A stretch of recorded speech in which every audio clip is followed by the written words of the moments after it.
Hi and welcome back to Katrin Reads Twilight, Life and Death. I've just had a nap. So we're up to chapter 8, Port Angeles, which I believe... Oh yeah, that's right. Beau has just left with his friends Jeremy and Alan to go to Port Angeles to see a movie and to go to a bookshop because Beau claims he's read all the books in the public library, which is nonsense.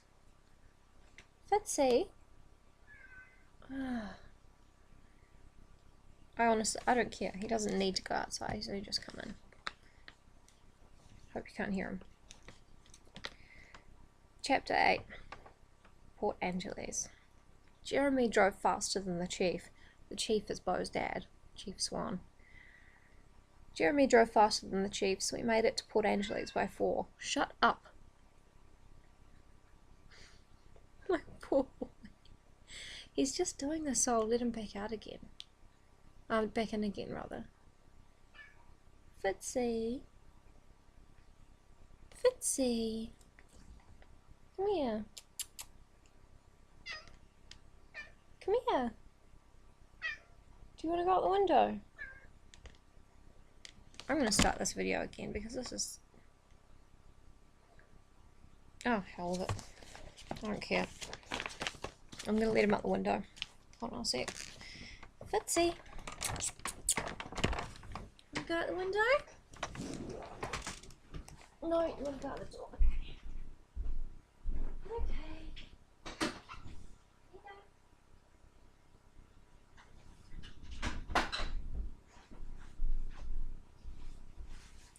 Hello, Florabella. Can they see you? Can the nice people see Florabella? Maybe.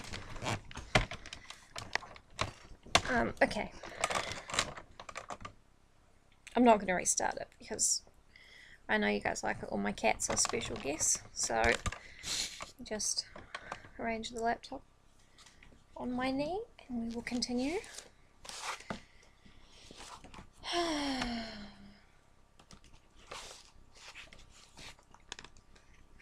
Oh, that's right, they're going to buy corsages, so that makes sense. They made it to Port Angeles by 4.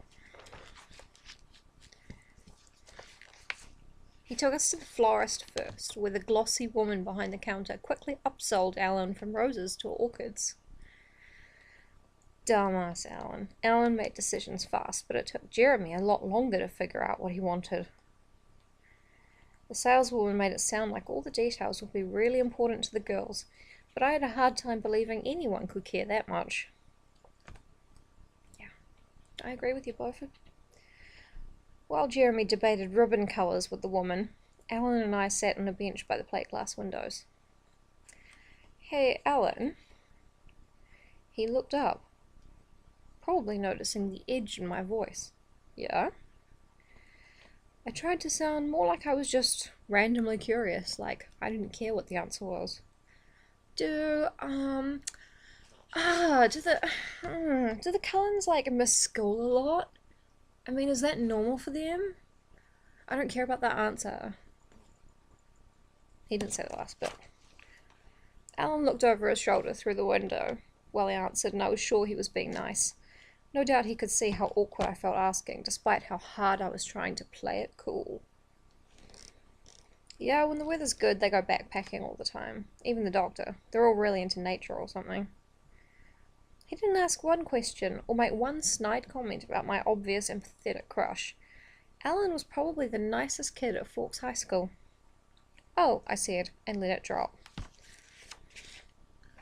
And yet, you know that Beau was going to drop Alan like a hot potato as soon as the Cullens start talking to him, because he's a dick. I haven't said the phrase dropping something like a hot potato since forever. No one said that since 1927. After what felt like a long time, Jeremy finally settled on white flowers with a white bow, kind of anticlimactic. But when the orders were signed and paid for, we still had extra time before the movie was set to start. Jeremy wanted to see if there was anything new at a video game store a few blocks to the east. Do you guys mind if I run an errand? I'll meet you at the theatre. Sure. Jeremy was already towing Alan up the street. It was a relief to be alone again. The field trip was backfiring. Sure, Alan's answer had been encouraging, but I just couldn't force myself into a good mood. Nothing helped me think about Edith less. But maybe a really good book. Bo has just shown no signs of interest in... Like, he keeps saying he loves reading, but... I mean, the romance is more convincing than Bo's love for books. I headed in the opposite direction from the others, wanting to be by myself. I found a bookstore a couple of blocks south of the florist, but it wasn't what I was looking for. The windows were full of crystals, dream catchers, and books on spiritual healing. I thought about going inside to ask directions to another bookstore, but one look at the 50-year-old hippie smiling dreamily behind the counter convinced me that I didn't need to have that conversation. I would find a normal bookstore on my own. I wandered up another street, then found myself on an angled byway that confused me. Everything confuses this boy. I hoped I was heading downtown again, but I wasn't sure if the road was going to curve back in the direction I wanted or not. I knew I should be paying more attention, but I couldn't stop thinking about what Alan had said, and about Saturday, and what I was supposed to do if she didn't come back. And then I looked up and saw someone's silver Volvo parked on the street. Not a sedan, this was an SUV, but still. And suddenly I was mad. Were all vampires this unreliable? Yes, Bo. Vampires are notoriously slapdash and unreliable, and that's why they don't make very good employees. Also, this is definitely their car, right? Like, this is definitely another of their cars. Surely. So do they just all buy silver Volvos, which I thought was only one kind of car? Sedan, SUV, none of this means anything to me. I trudged off in what I thought was a northeasterly direction, heading for some glass-fronted buildings that looked promising, but when I got to them it was just a vacuum repair shop, closed, in a vacant space. I walked around the corner of the repair shop to see if there were any other stores. It was a wrong turn, just leading round to a side alley where the dumpsters were, but it wasn't empty. Staring at the huddled circle of people, I tripped on the curb and staggered forward noisily. 6 faces turned in my direction. There were 4 men and 2 women. One of the women and 2 of the men quickly turned their backs to me, shoving their hands in their pockets, and I had the impression that they were hiding the things they'd been holding. The other woman had dark black hair, and she looked strangely familiar as she glared in my direction. But I didn't stop to figure out how I knew her. When one of the men had spun around, I'd gotten a quick glimpse of what looked a lot like a gun stuffed into the back of his jeans. This is the most exciting thing to happen ever, and it's just Bo seeing some people in a road. I started walking forward, crossing the mouth of the alley and heading on to the next street like I hadn't noticed them there. Just as I was out of view, I heard a voice whisper behind me, "It's a cop." I glanced behind me, hoping to see someone in uniform, but there was no one else on the empty street. I was farther off the main road than I'd realized. Picking up the pace, I watched the pavement so I wouldn't trip again. I found myself on a sidewalk leading past the backs of several grey warehouses, each with large bay doors for unloading trucks, padlocked for the night. The south side of the street had no sidewalk, only a chain-link fence topped with barbed wire, protecting some kind of engine parts storage yard. I'd wandered far past the part of Port Angeles that guests were supposed to see. Yeah, you're in the bad part now, the part where the trucks unload. It was getting dark now. The clouds were back and piling up on the western horizon, creating an early sunset. I'd left my jacket in Jeremy's car, and a sharp wind made me shove my hands in my pockets. A single van passed me, and then the road was empty. "Hey, pig," a woman's voice called from behind me. I looked back, and it was the woman I'd seen before, the familiar one. Behind her were 2 of the men from the alley, a tall, bald guy and the shorter man who I thought might be the one who'd had the gun. What? I asked, slowing automatically. She was looking straight at me. I'm sorry, do you mean me? Sorry, she repeated. They were still walking toward me and I backed away, toward the south side of the road. Is that your favourite word or something?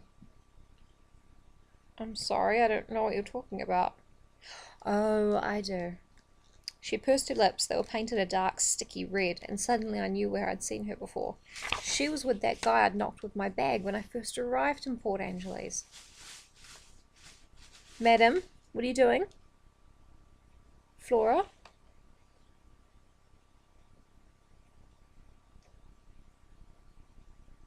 Flora?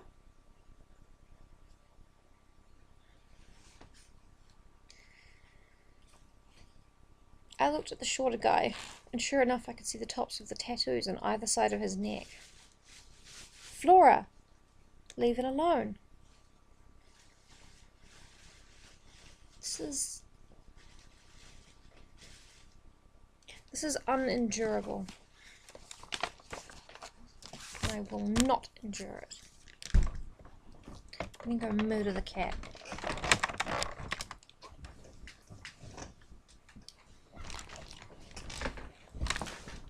Oh, so graceful. Florbell, where are you? I'm gonna go outside. Okay.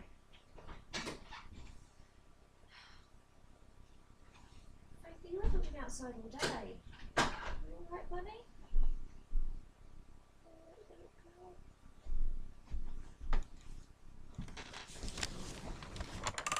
Oh, sorry, this video sucks so much.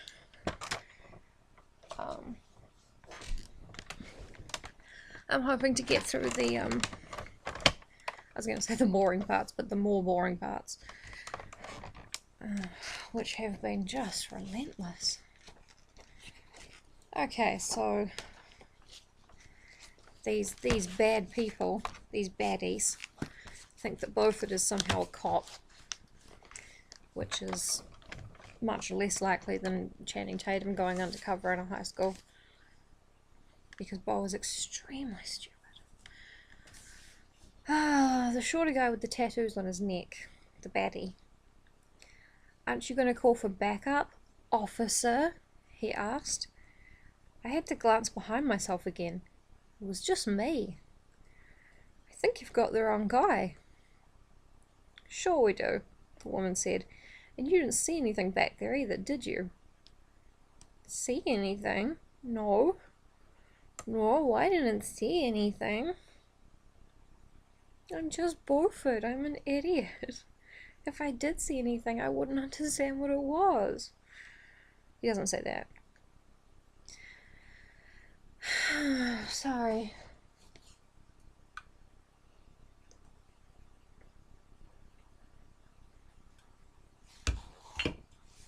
Should have woken up more. My heel caught on something as I backed away, and I started to wobble. I threw my arms out trying to balance, and the taller man, the one I'd never seen before, reacted. He was pointing a handgun at me. What? I thought it was the shorter guy who'd had the gun. Maybe they all had guns. Hey, hey, I said, holding my hands higher so he could see they were empty. I'm not a cop. I'm still in high school. I kept edging away until my back ran into the chain-link fence.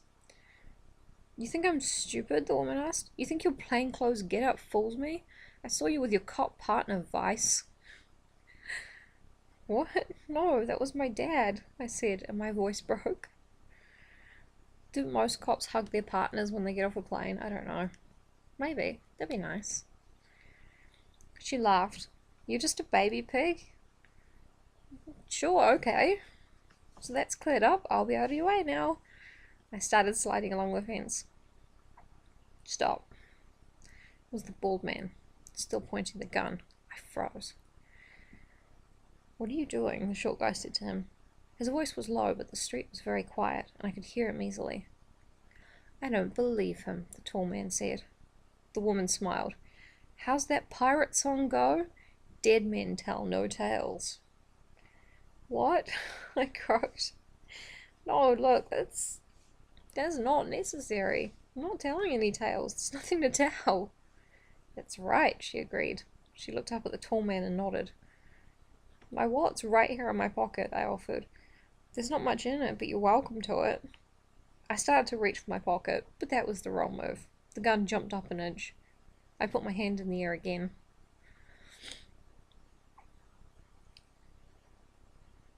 This is really annoying because, of course, in Twilight, this was just a bunch of guys who may or may not have wanted to sexually assault Bella. They probably did. They almost certainly did. But, as I predicted in our last video, that won't do for Beaufort because things are different for boys, so he has to come across the least realistic drug dealers ever, I guess. I don't know, they just seem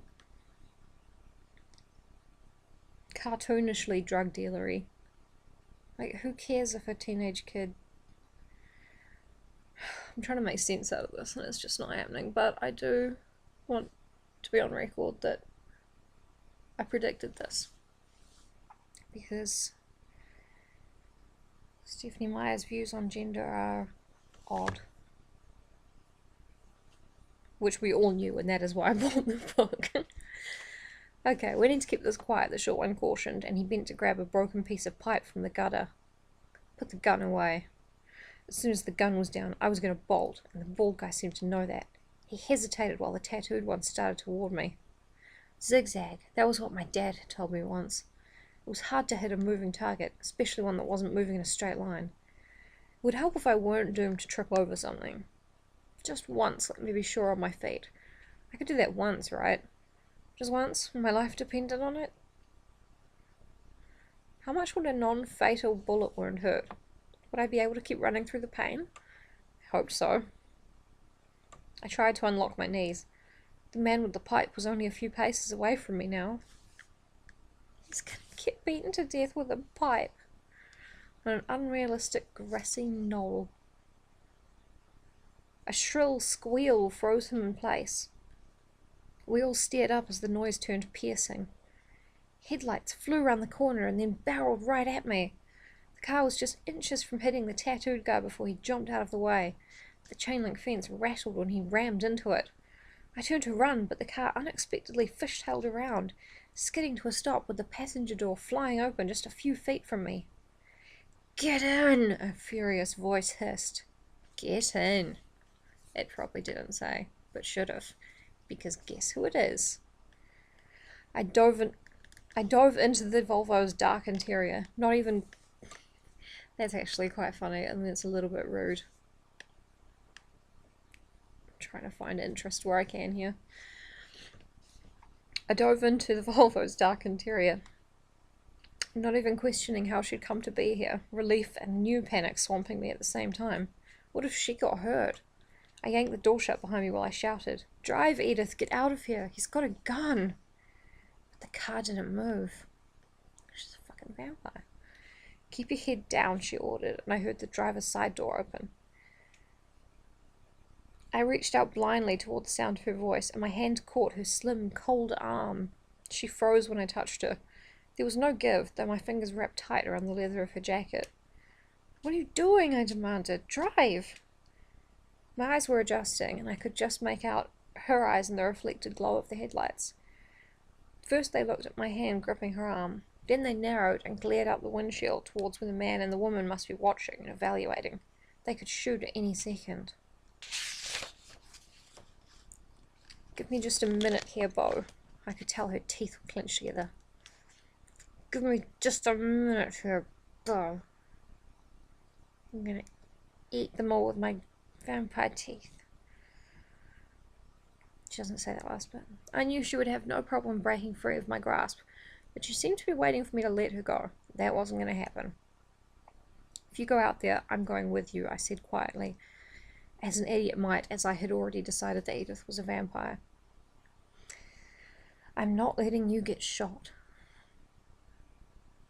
Her eyes glared forward for another half second, and then her door slammed shut and we were reversing at what felt like about 60.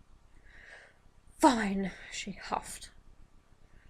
The car spun in a tight arc as we raced backward around a corner, and then suddenly we were speeding forward. "Put on your seatbelt," she told me. I had to drop her arm to obey, but that was probably a good idea anyway.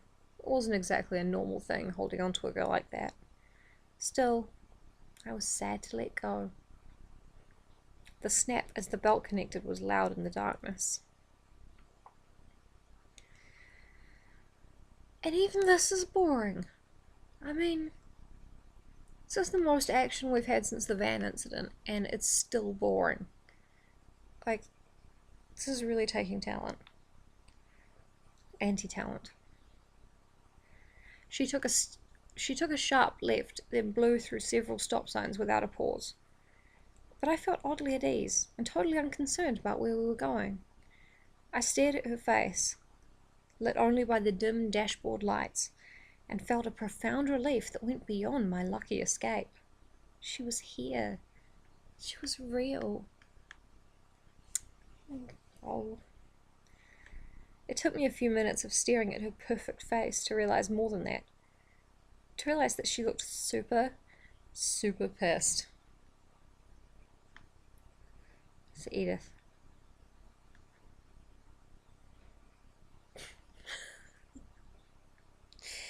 "Are you okay?" I asked, surprised by how hoarse my voice was. "No," she snapped. Oh, she's probably on a period. Girls. I waited in silence, watching... Oh, he doesn't say that, obviously. Jesus. I waited in silence, watching her face while her eyes glared straight ahead. The car came to a sudden, screeching stop. I glanced around, but it was too dark to see anything besides the vague outline of dark trees crowding the roadside. We weren't in town anymore. "Are you hurt at all, Beau?" she asked, her voice hard. No, my voice was still rough. I tried to clear my throat quietly. "Are you?" She looked at me then with a kind of irritated disbelief. "Of course I'm not hurt." "Good," I said. Can I ask why you're so mad? Did I do something?" She exhaled in a sudden gust. "Don't be stupid, Beau." "Sorry." I feel like this is going to be a recurring conversation in their marriage. She gave me another disbelieving look and then shook her head. "Do you think it would be alright if I left you here in the car for just a few?" Before she could finish, she probably meant minutes, but not days or months. Before she could finish, I reached out to grab her hand where it rested on the gear shift. She reacted by freezing again, but she didn't pull her hand away. It was the first time I'd really touched her skin, when it wasn't accidental and just for a fraction of a second. Though her hand was as cold as I expected, my hand seemed to burn from the contact. Her skin was so smooth. "You're not going anywhere without me."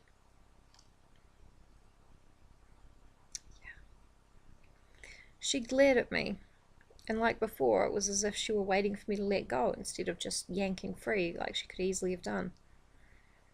After a moment, she closed her eyes. "Fine," she said again. "Give me a moment." I often have to take a moment to deal with Beau's stupidity, so I'm actually really, feeling Edith here. I was okay with that. I kept my hand lightly on hers, taking advantage of her closed eyes to stare openly. Slowly, the tension in her face started to relax until it was as smooth and blank as a statue. A beautiful statue, carved by an artistic genius. Aphrodite, maybe. Was that the one who was supposed to be the goddess of beauty? Beau, you really need to go back to the public library because I'm pretty sure they do have books you haven't read. There was that faint fragrance in the car again, something elusive that I couldn't quite put my finger on. He hasn't put his finger on anything so far. 121 pages. Then her eyes opened and she looked slowly down at my hand. "Do you want me to let go?" I asked. Her voice was careful. "I think that might be for the best. Because we're both grabbing the gear shaft and it's getting a little too saucy for a Twilight novel. Unless we want to wank off my Volvo. Which would be hilarious. I'm not going to say it wouldn't be. Oh my god, I'm so sorry. You guys, I'm so sorry. You deserve better than this. We all do. But you specifically deserve better than my incredibly stupid musings. You're not going anywhere? I checked. I suppose not if you're that opposed. Unwillingly, I pulled my hand from hers. It felt like I'd been holding a handful of ice cubes. But I assume in a sexy way somehow. Better? I asked. She took a deep breath. Not really. What is it, Edith? What's wrong? She almost smiled, but there was no humour in her eyes. This may come as a surprise to you, Beau, but I have a little bit of a temper. Sometimes it's hard for me to forgive easily when someone offends me. Did I... Stop, Beau, she said, before I could even get the second word fully out, even though the second word was I.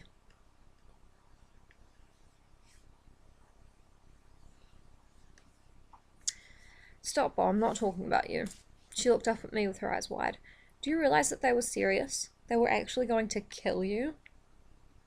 Yeah, I kind of figured they were going to try. It's completely ridiculous. Agreedo, Edith. It seemed like she was working herself up again. Who gets murdered in Port Angeles? What is it with you, Beau? Why does everything deadly come looking for you?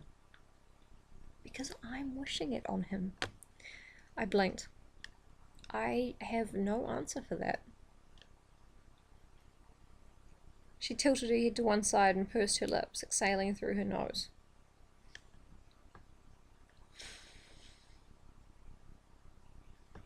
So I'm not allowed to go teach those thugs a lesson of manners? No. Please? She sighed a long, slow sigh, and her eyes closed again. How disagreeable. And again, the fact that the threat of sexual violence has changed to physical violence just because Beau is a boy. And then, of course, it has to be extremely escalated. And then it can be talked about openly that they were going to kill him, rather than Edward's.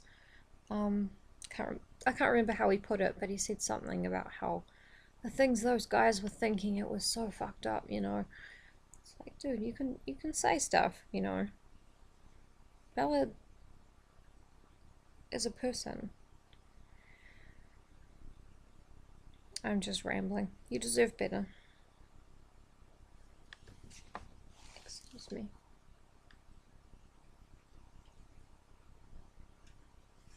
I don't know, I just find it really irritating and I can't articulate why. But yeah, you probably know how I feel. We sat in silence for a moment while I tried to think of something that would make up for, I guess, disappointing her. That was what it seemed like, that she was disappointed I was asking her not to go looking for multiple armed gangsters who had offended her by threatening me. It didn't make much sense, and even less so when you factored in that she'd asked me to stay in the car. Was she planning to go on foot? We'd driven miles away. For the first time since I'd seen her tonight, the word Jules had said popped into my mind.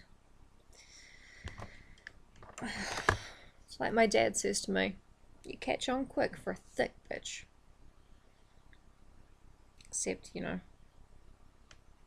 Beau doesn't catch on quick, thick bitch or not.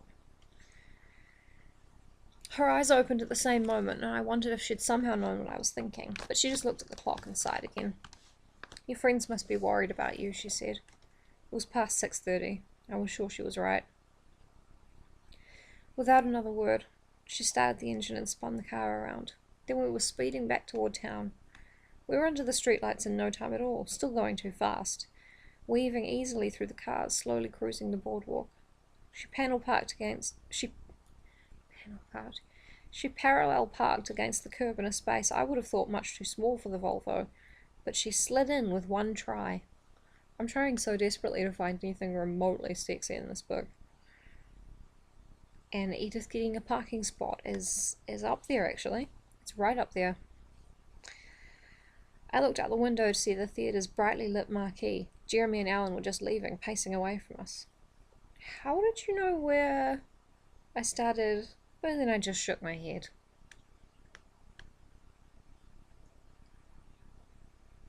Stop them before I have to track them down too. I won't be able to restrain myself if I run into your other friends again. It was strange how her silky voice could sound so menacing. I jumped out of the car but kept my hand on the frame, like before, holding her hair. Jer! Alan! I shouted. Jer. I don't like that. They weren't very far away. They both turned, and I waved my free arm over my head. They rushed back, the relief on both their faces turning to surprise when they took in the car I was standing next to. Alan stared into the recesses of the car, and then his eyes popped wide in recognition. What happened to you? Jeremy demanded. We thought you took off. No, I just got lost. And then I ran into Edith. She leaned forward and smiled through the windshield. Now Jeremy's eyes bugged out. Oh.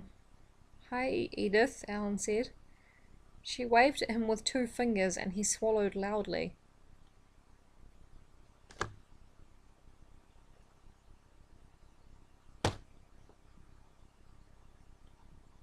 Oh look, she's waving at you. She's waving at you. I have no idea what that even means. Scouts on a wave.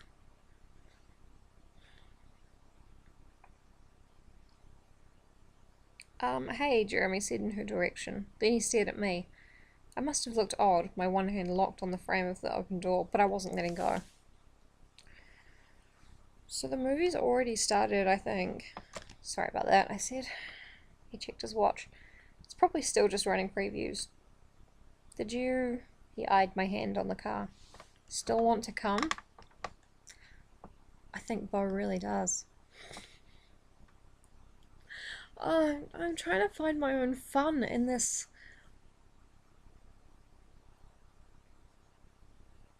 It's like when Anne Rice started writing these massively huge books with all this extraneous detail that wasn't boring per se, but it was unnecessary and kind of dumb because she'd just gotten so popular that, you know, her editors couldn't really tell her what to do anymore. This is like that. But so much worse because, of course, it's Stephanie Meyer, so she never had any, you know, talent to start with.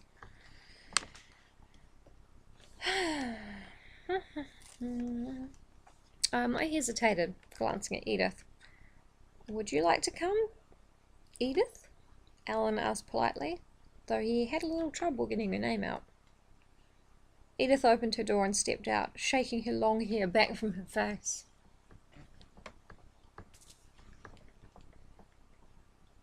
Beautiful. She leaned on the frame and threw her dimples at them. Jeremy's mouth fell open. How do you throw your dimples at someone? I know it means she's smiling, but it's just so awkward and silly. Okay, I've already seen this one, but thank you, Alan, she said. Alan blinked and seemed to forget how to speak. It made me feel a little better for always being so stupid around her. Who could help it? Edith glanced over at me. On a scale of 1 to 10, how much do you want to see this movie now? She murmured. -5,000, I thought. Yes, it does say that.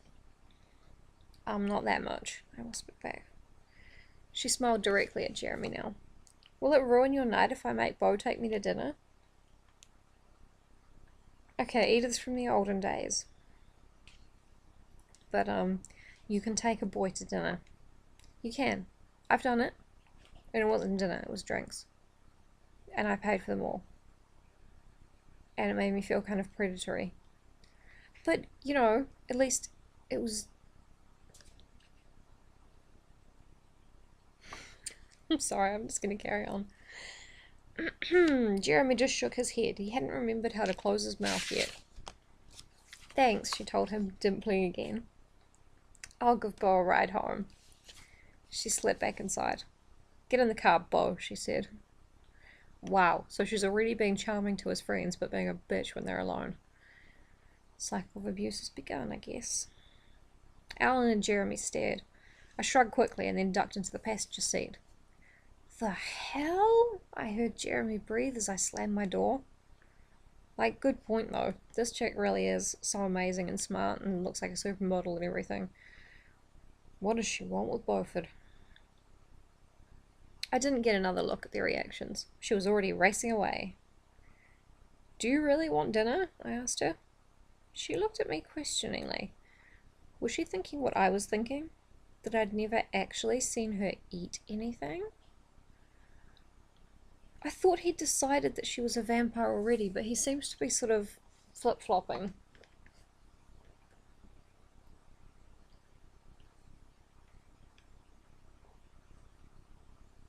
I thought you might, she finally said. I'm good, I told her. Well, if you'd rather go home. No, I said too quickly. I can do dinner. I just mean it doesn't have to be that, but whatever you'd like. She smiled and stopped the car. We were parked right in front of an Italian place. My palms started to sweat a little as I jumped out of the car, hurrying to hold the restaurant's door for her. I'd never really been on a date like this. A real date. I'd gotten roped into some group things back in Phoenix, but I could honestly say that I hadn't cared one way or another if I ever saw any of those girls again. This was different. I nearly had a panic attack any time I thought this girl might disappear. That's healthy. That's fine. Nothing to worry about.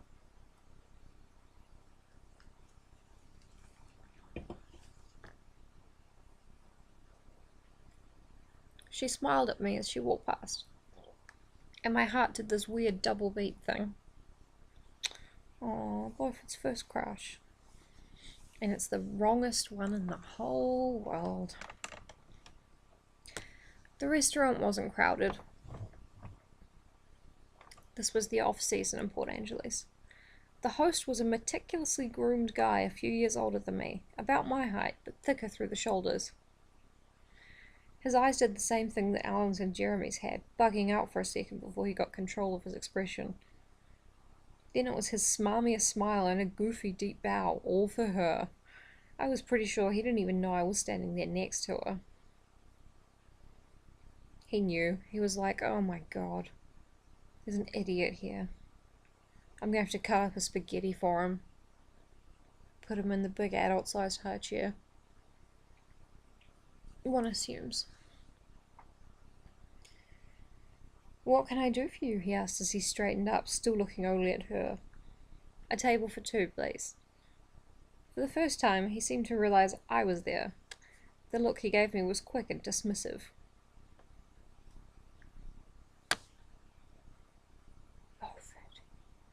Some really good body language right there. I hope it catches on. His eyes shifted back to her immediately. Not that I could blame him for that. Of course, mademoiselle. He grabbed two leather folders and gestured for Edith to follow. I rolled my eyes. Signorina was probably what he'd been looking for. He can't even Italian restaurateur properly. What an idiot. He led us to a four-top, I don't know what that means, in the middle of the most crowded part of the dining room. I reached for a chair, but Edith shook her head at me. Perhaps something more private, she said quietly to the host.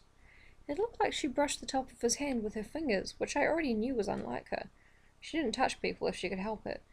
But then I saw him slide that hand to a pocket inside his suit coat, and I realized that she must have given him a tip. I'd never seen anyone refuse a table like that except in old movies. Of course, the host said, sounding as surprised as I was. He led us around a partition to a small ring of booths, all of them empty. How was this? Perfect, she said, and unleashed her smile on him.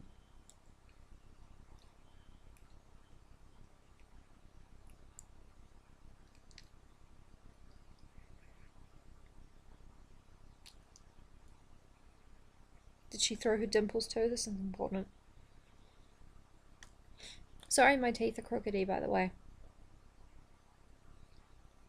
Well, I mean, I'm not sorry. You have no right to expect perfect teeth from me. But, you know, they are crookedy. I accept that. It gives my face character.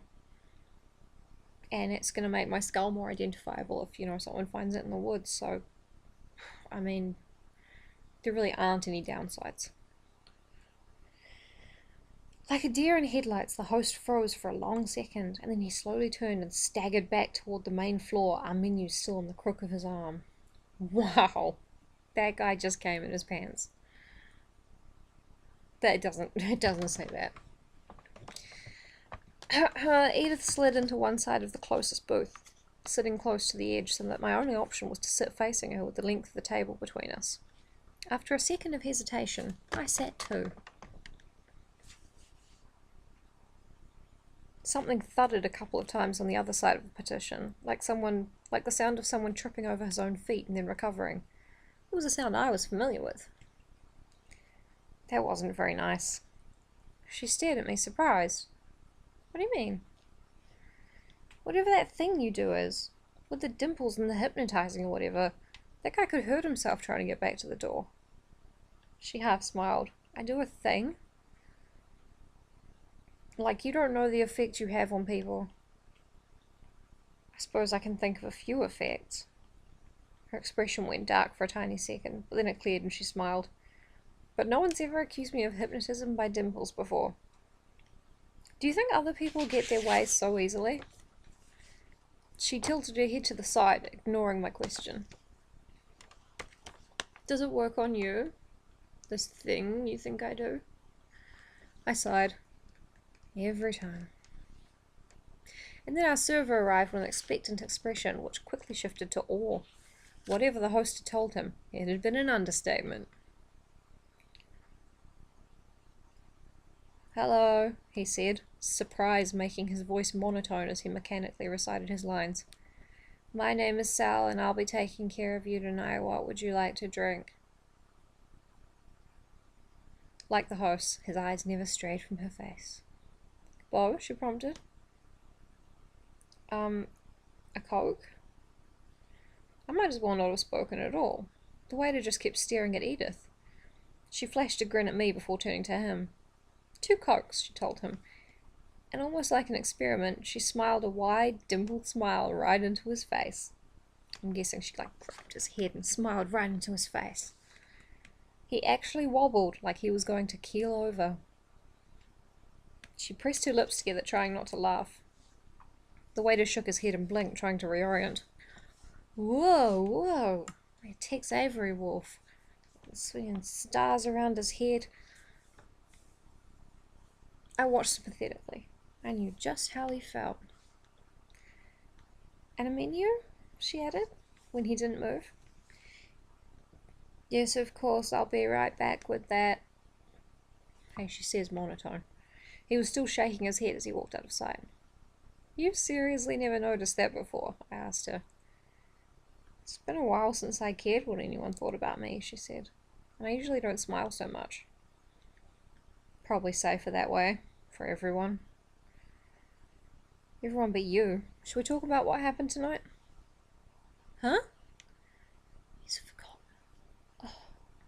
Both had forgotten that some people with guns and pipes were going to kill him earlier on. That's fine. Your near-death experience? Or did you already forget? Oh, actually, I had.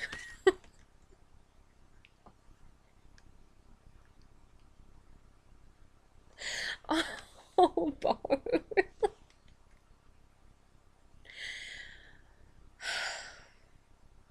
He's a delight. A horrible, stupid delight. Sorry, I'm actually not feeling that well.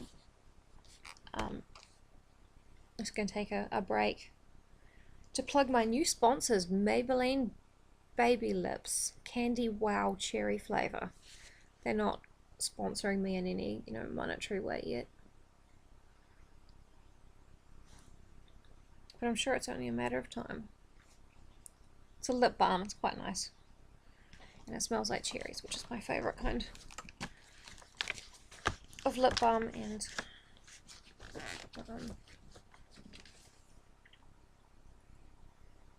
flavouring additive thing.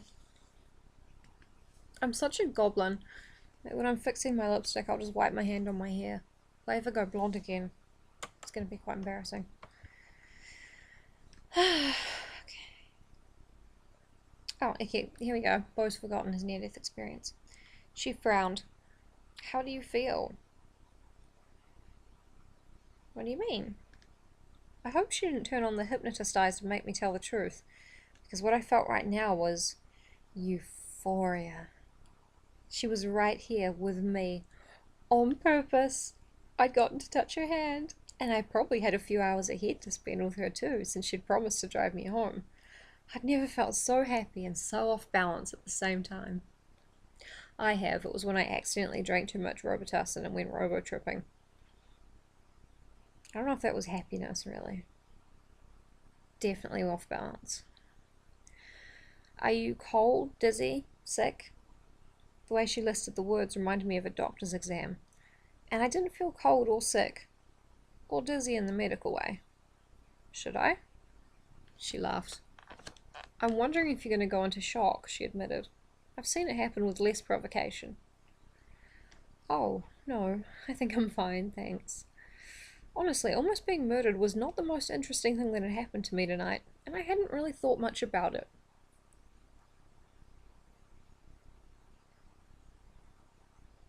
I don't know what to say. What can I say that hasn't been said before?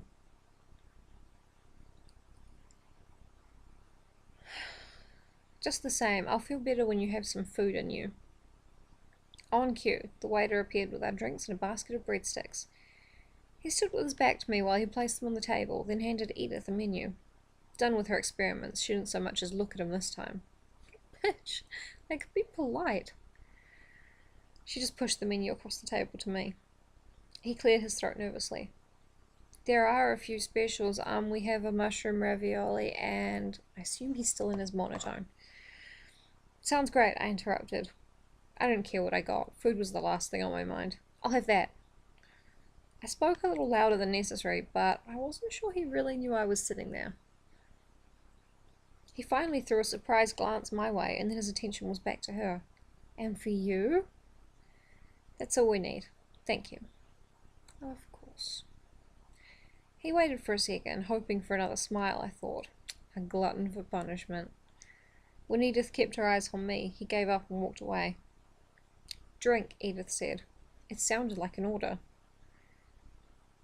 And it also sounded very unhealthy. If I'm going to stop and pause every time their relationship gets, abusey, we're going to be here a very long time. So I am going to skim over. I hope I'm going to skim over some things that we all understand are red flags, that we don't really need to. I got this. I'm doing it. I took a sip obediently, then another bigger gulp, surprised to find that I was actually pretty thirsty.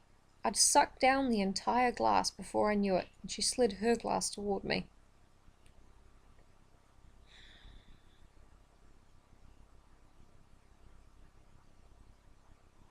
Sorry. I'm just taking a minute thinking about... I'm actually thinking about nothing. This is really good for clearing your mind completely. You'll feel just like Bo after a chapter or two. She slid her glass toward me. No, I'm fine, I told her. Well, I'm not going to drink it, she said, and her tone added the duh. So she somehow knows that Bo knows that she's a vampire, even though they haven't spoken yet and she can't read minds. Oh, wait. Maybe Alice... I can't remember Alice's alternate name in this, but maybe Alice had that vision of them both as vampires, like running through the woods, holding hands or whatever. That makes sense. Right, I said, and because I was still thirsty, I downed hers too. Thanks, I muttered, while the word I didn't want to think swirled around my head again. The cold from my soda was radiating through my chest, and I had to shake off a shiver. Are you cold? She asked, serious now, like a doctor again. Which she is, probably. It's just the Coke, I explained, fighting another shiver. Don't you have a jacket? Yeah. Automatically, I patted the empty seat next to me. Oh. I left it in Jeremy's car, I realised. I shrugged, then shivered. Bo. Edith started unwinding a bone-coloured scarf from around her neck. I realised that I'd never once really noticed what she was wearing. Not just tonight, but ever. The only thing I could remember was the black gown from my nightmare. But though I hadn't processed the particulars, I knew that in reality she always wore light colours. Like tonight. Under the scarf she had on a pale grey leather jacket, cut short like motorcycle gear, and a thin white turtleneck sweater. I was pretty sure she usually kept her skin covered, which made me think of the deep V of the black dream gown again, and that was a mistake. A patch of warmth started to bloom on the side of my neck. Who knows what will happen when the blush finally gets to his dick. Actually, no, that's Breaking Dawn, isn't it? We'll never get there. Don't worry, Bo. Here, she said, tossing the scarf to me. I pushed it back. Really, I'm fine. She cocked her head to the side. I will never stop doing this. No one can make me behave. She cocked her head to the side. The hairs on the back of your neck are standing up, Bo, she stated. It's not a lady's scarf, if that's what's bothering you. I stole it from Archie. I don't need it, I insisted. Fine. Royal has a jacket in the trunk. I'll be right. Why does he have a jacket in the trunk? Who knows? Who knows with that guy? She started to move, and I reached out, trying to catch her hand to keep her there. She evaded my grasp, folding her hands under the table, but didn't get up. Don't go, I said softly. I knew my voice sounded too intense. She was just going out to her car, not disappearing forever. But I couldn't make it sound normal. I'll wear the scarf. See? I'll do anything, Edith. Just don't go. I grabbed the scarf from the table. It was very soft, and not at all warm the way it should be after coming off someone's body, and started to wrap it around my neck. I'd never worn a scarf that I could remember, so I just wound it in a circle until I ran out of fabric. At least it would cover the red on my neck. Maybe I should own a scarf.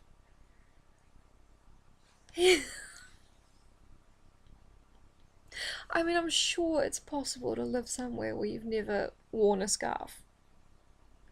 But he's lived in this cold place for so long. Like, we're not even talking about TV or movies or anything. We're just talking about living in Forks for this long throughout their winter or whatever. And he's never somehow seen anyone wear a scarf. I mean, I love this. I want it to be a movie because I treasure the image of Bo wrapping a scarf round and round his neck like a bandage until he's just, like, wrapped the entire fabric around. Oh, man. Amazing. This one smelled amazing and familiar. I realized this was a hint of the fragrance from the car. It must be her. Yep, no shit. That really nice smell that you always smell when you're around Edith is her perfume, or her vampire musk or whatever from her vampire scent glands. Yeah. Did I do it right? I asked her. The soft knit was already warming to my skin, and it did help. It suits you, she said, but then she laughed, so I guess that meant the answer was no. So not only is she a paedophile, she's a paedophile who specialises in boys who are very stupid. That's sad for Edith. I mean, I think she needs to work on her sense of self-worth. That's just me. Do you steal a lot of things from Archie? She shrugged. He has the best taste. You never told me about your family. We ran out of time the other day. Was it only last Thursday? It seemed like a lot longer. Oh, Beaufort, it seems like a lot longer to me. She pushed the basket of breadsticks toward me. I'm not going into shock, I told her. Humour me? She said, and then she did the thing with the smile and the eyes that always won. Ugh, I grumbled as I grabbed a breadstick. Good boy, she laughed. Creepy. I just gave her a dark look as I chewed. I don't know how you can be so blasé about this, she said. You don't even look shaken. A normal person. She shook her head. But then you're not so normal, are you? I shook my head and swallowed. I'm the most normal person I know. Everyone thinks that about themselves. Do you think that about yourself? I challenged. She pursed her lips. Right, I said. Do you ever consider answering any of my questions, or is that not even on the table? Depends on the question. So tell me what I'm allowed to ask. She was still thinking about that when the waiter came around the partition with my food. I realized we'd both been unconsciously leaning toward each other across the table, because we both straightened up as he approached. He set the dish in front of me. It looked pretty good, and turned quickly to Edith. Did you change your mind? He asked. Isn't there anything I can get you? I didn't think I was imagining the double meaning in his offer. But I didn't know what it was, because I'm Beaufort. The facts of life have never been explained to me, and I think that when my neck gets hot, it means that I really like a girl.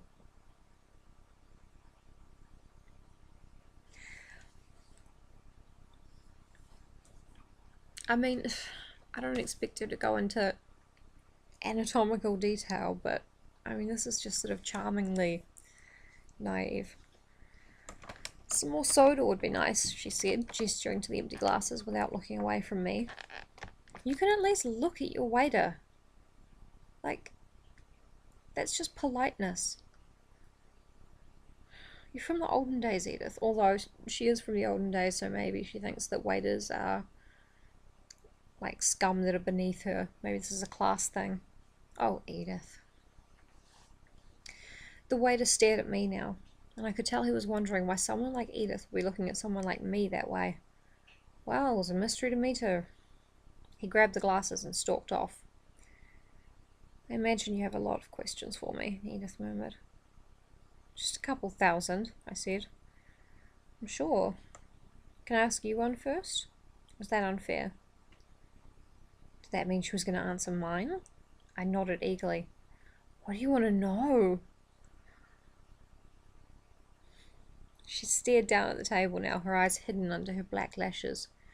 Her hair fell forward, shielding more of her face. The words weren't much more than a whisper. We spoke before about how you were trying to figure out what I am. I was just wondering if you'd made any more progress with that. That was not easy. I didn't answer, and finally she looked up. I was glad for the scarf again, though it couldn't hide the red I could feel creeping up into my face now. What? Let go. Let it go. What could I say? Had I made progress, or just stumbled into another theory even more stupid than radioactive spiders? How could I say that word out loud, the one I'd been trying not to think all night? I don't know what my face must have looked like, but her expression suddenly softened. Is that bad then? Can we not talk about it here? I glanced at the thin partition that separated us from the rest of the restaurant. Very bad, she murmured, almost to herself. There was something very sad and almost old about her eyes. Tired, defeated. It hurt me in a strange way to see her unhappy. Oh, Paul. Well, I said, trying to make my voice lighter, Actually, if I answer your question first, I know you won't answer mine. You never do. So you first. Her face relaxed. An exchange, then? Yes. The waiter returned with the cokes. He set them on the table without a word this time and disappeared. I wondered if he could feel the tension as strongly as I could. Or if he just knows that Edith is a rude cow. I suppose we can try that, Edith murmured. But no promises. Okay, I started with an easy one. So what brings you to Port Angeles tonight? She looked down, folding her hands carefully on the empty table in front of her. She glanced up at me from under the thick lashes, and there was a hint of a smile on her face. Next, she said. But that's the easiest one. She shrugged. Next? I looked down, frustrated. I unrolled my silverware, picked up my fork, and carefully speared a ravioli. I put it in my mouth slowly, still looking down, chewing while I thought. The mushrooms were good. I swallowed and took a sip of Coke before I looked up. Fine then. I glared at her and continued slowly. Let's say, hypothetically, that someone could know what people are thinking, read minds, you know, with just a few exceptions. It sounded so stupid. There was no way she wouldn't comment on the first one. But then she looked at me calmly and said, just one exception. Hypothetically.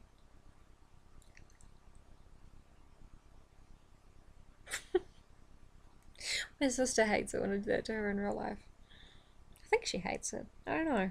I'm not going to stop. Well, damn. Italics. It took me a minute to recover. She waited patiently. Okay. I worked to sound casual. Just one exception then. How would something like that work? Or what are the limitations? How would that someone find someone else at exactly the right time? How would she even know I was in trouble? My convoluted questions weren't making any sense by the end. Hypothetically, she asked. Right. Well, if that someone... Call her Jane, I suggested. She smiled wryly. If your hypothetical Jane had been paying better attention, the timing wouldn't have needed to be quite so exact. She rolled her eyes. I'm still not over how this could happen at all. How does anyone get into so much trouble so consistently and in such unlikely places? You would have devastated Port Angeles crime rate statistics for a decade, you know. I don't see how this is my fault. She stared at me, that familiar frustration in her eyes. I don't either, but I don't know who to blame. How did you know? She locked eyes with me, torn, and I guess she was wrestling against the desire to just tell me the truth. You can trust me, you know, I whispered. I reached forward slowly to put my hand on top of hers, but she slid them back an inch, so I let my hand fall empty to the table. That's what I want to do, she admitted, her voice even quieter than mine. But that doesn't mean it's right. It's probably not right to tell a 17-year-old that you're a 100-year-old vampire and you stalk them and you watch them sleep and, you know, so on and so forth. Just because you're beautiful doesn't make it okay to treat people like that.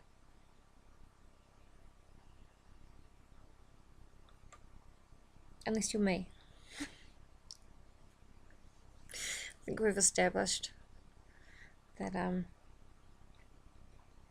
that my range of horrible faces pretty much disqualifies me from vampiric beauty. I don't have inhuman beauty, but I have inhumane beauty. And that the faces I make are horrific. Oh god, how much longer? 2 pages. Okay. Please, I asked, for Edith to explain. She hesitated one more second, and then it came out in a rush. I followed you to Port Angeles. I've never tried to keep a specific person alive before, and it's much more troublesome than I would have believed. But that's probably just because it's you. Ordinary people seem to make it through the day without quite so many catastrophes. I was wrong before when I said you were a magnet for accidents. That's not a broad enough classification. You are a magnet for trouble. If there is anything dangerous within a 10-mile radius, it will inevitably find you. It didn't bother me at all that she was following me. Instead, I felt a strange surge of pleasure. She was here for me. She stared, waiting for me to react. I thought about what she'd said tonight and before. Do you think I could be scary? You put yourself into that category, don't you, I guessed. Her face turned hard, expressionless. Unequivocally. Yeah, no shit, Beaufort. I stretched across the table again, ignoring her when she pulled back slightly once more, and laid my hand on top of hers. She kept them very still. It made them feel like stone. Cold, hard, and now motionless. I thought of the statue again. It's twice now, I said. Thank you. She just stared at me, her mouth twitching into a frown. I tried to ease the tension and make a joke. I mean, did you ever think that maybe my number was up the first time with the van and you're messing with fate? Like those Final Destination movies? My joke fell flat. Her frown deepened. Edith? She angled her face down again, her hair falling across her cheeks, and I could barely hear her answer. That wasn't the first time, she said. Your number was up the first day I met you. It's not twice you've almost died, it's 3 times. The first time I saved you, it was from myself. As clearly as if I were back in my first biology class, I could see Edith's murderous black glare. I heard again the phrase that had run through my head in that moment. If looks could kill. You remember? She asked. She stared at me now, her perfect face very serious. You understand? Yes. Edith, come on, he is too stupid to walk away. You have to walk away for him. Because he is too dumb to know. It's like when a baby really wants to put its hand on the hot stove because the element looks really pretty. You have to take that hand away because the baby is too stupid to know that it shouldn't touch the hot stove. The responsibility is on you. It's not like that at all, actually. She waited for another reaction. When I didn't say anything, her eyebrows pulled together. I don't know what that means. I think it means a frown. You can leave, you know, she said. Your friends are still at the movie. I don't want to leave. She was suddenly irritated. How can you say that? I'm with you, Edith. I'm with you. There you go, you've made me take the paedophile side. I hope you're pleased with yourself, Stephanie Meyer. I patted her hands, totally calm. This was something I had already decided. It didn't matter to me if she was something dangerous, but she mattered. Where she was, I wanted to be. You didn't finish answering my question, I reminded her, ignoring the anger. How did you find me? She glared at me for a moment like she was willing me to be angry too. When that didn't work, she shook her head and huffed a sigh. I was keeping tabs on Jeremy's thoughts, she said, like it was the most normal thing. Not carefully. Like I said, it's not just anybody who could get themselves murdered in Port Angeles. At first I didn't notice when you set off on your own. Then when I realized you weren't with him anymore, I drove around looking for someone who'd seen you. I found the bookstore you went to, but I could tell you hadn't gone inside. You'd gone south, and I knew you'd have to turn around soon. So I was just waiting for you, randomly searching the thoughts of everyone I could hear, to see if anyone had noticed you so I could know where you were. I had no reason to be worried, but then I started to feel anxious. She was lost in thought now, staring past me. I started to drive in circles, still listening. The sun was finally setting, and I was about to get out and follow you on foot. And then she stopped suddenly, her teeth clenching together with an audible snap. Then what? What do you think, Beau? She refocused on my face. I heard what she was thinking. I saw your face in her head, and I knew what she was planning to do. And I was gonna fuck her up. Doesn't say that. It's implied. But you got there in time. She inclined her head slightly. It was harder than you know for me to drive away, to just let them get away with that. It was the right thing, I know it was, but still, very difficult. I tried not to picture what she would have done if I hadn't made her drive away. I didn't want to let my imagination run wild down that particular path. That's one reason I made you go to dinner with me, she admitted. I could have let you go to the movie with Jeremy and Alan, but I was afraid that if I wasn't with you, I would go looking for those people. My hand still rested on top of hers. My fingers were starting to feel numb, but I didn't care. If she didn't object, I'd never move again. She kept watching me, waiting for a reaction that wasn't going to come.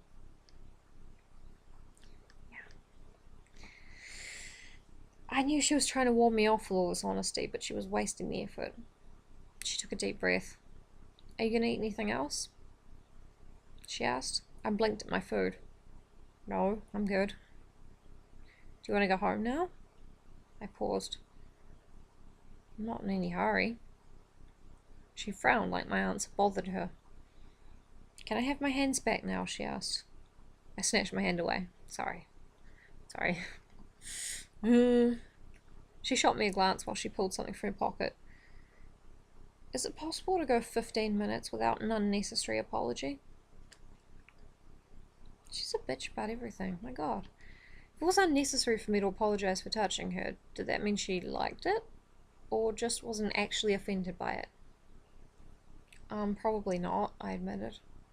She laughed once, then the waiter showed up. Ha!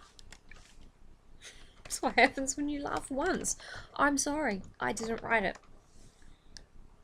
I'm not sorry I didn't write this. I'm so glad. She laughed once and then the waiter showed up. How you do?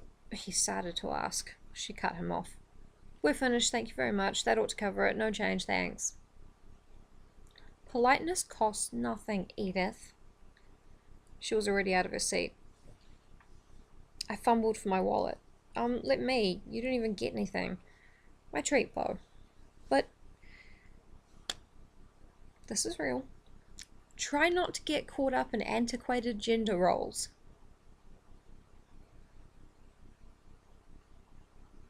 Not gonna comment. That's just something that happened. Not gonna comment. She walked away and I rushed to follow, leaving the stunned waiter behind me with what looked like $100 bill on the table in front of him. I passed her, hurrying again to get the door, ignoring what she'd said about antiquated roles.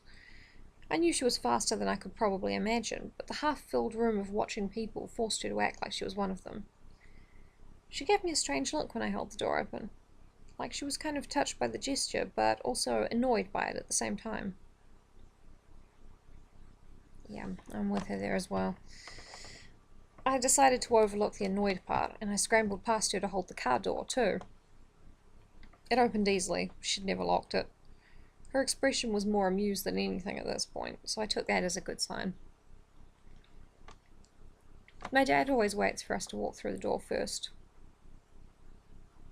Like, he doesn't open the door for us, but he stands back and makes sure we're all through before he goes through, and it's just like something I'm used to as politeness. So, yeah. It bugs me when people who are bigger than me try and shove past a door. You know, like I wouldn't try and shove past an elderly old grandma to get through the door first. But whatever. My dad's a very nice man. He's a gentleman. I almost ran to the passenger side of the car, trailing my hand across the hood as I moved. I had the nerve-wracking feeling that she was regretting telling me so much, and that she might just drive off without me and disappear into the night. Once I was inside, she looked pointedly at my seatbelt until I put it on again. I wondered for a second if she was some kind of safety-first absolutist, until I noticed that she hadn't bothered with hers, and that we were racing off into the light traffic without a hint of caution on her part. Now, she said, with a grim smile, It's your turn. Bo's gonna have to reveal embarrassing truths about himself. Oh, okay, the next chapter, it was the end of chapter 8. The next chapter is called Theory, and I assume it's when Beaufort finally tells Edith that he thinks she's a vampire. And I think we're actually a third of the way through, which is encouraging and disheartening in pretty much equal measure. Oh, I don't feel well at all. I hope you guys enjoyed that, and sorry that I'm not going to edit out all the dumb stuff with the cats, because I just cannot be bothered, and also it's kind of my thing to upload these unedited with all my stupid faces and words intact. So if you're still watching this, if you're still enjoying this, I am more than happy to suffer through this to entertain you.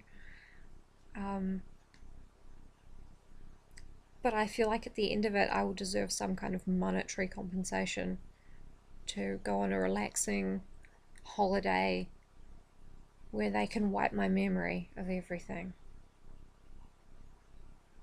But it's okay if not. Alright, thank you for watching. Follow me on Twitter if you're not already, at John_Snow_420. And thanks very much again. Bye bye. Good night.